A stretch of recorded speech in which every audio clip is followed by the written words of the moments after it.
আমরা অনেক জায়গায় গেছি, কিন্তু পানিহাটি মহোৎসব ঘাটের মতো জায়গা কিন্তু কোথাও পাইনি।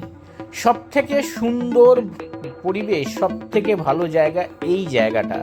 এখানে রয়েছে শ্রী চৈতন্য প্রভুর মন্দির, এখানে মনোরম দৃশ্য, গঙ্গার ঘাট, প্রচুর মানুষজন ভিড় করে মা গঙ্গাকে দর্শন করতে আসে, এখানে সময় কাটাতে আসে প্রচুর মানুষজন। তার কারণ হচ্ছে এত সুন্দর বসার জায়গা, সামনে জেটি, লঞ্চ যাতায়াত করছে অনবরত। তো একটা মনোরম দৃশ্য যাকে বলে। তো যদি আপনাদের মনে হয় যে ভালো লাগছে না, সময় কাটাবো, মন্দিরে যাব, তাহলে অবশ্যই মহোৎসব ঘাটে চলে আসুন। এখানে সব কিছু পাবেন, খাবারের স্টল থেকে আরম্ভ করে বসার জায়গা, সব কিছু।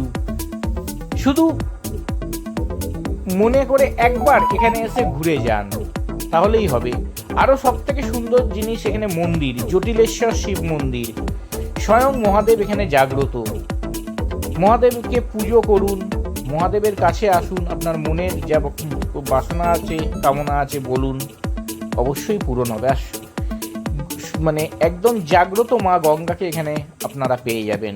পানিহাটি মহোৎসব ঘাট, এখানে চিড়ের মেলা হয়। আমি বারবার বলবো যে আপনারা একবার হলেও এই জায়গাটি ঘুরে যান।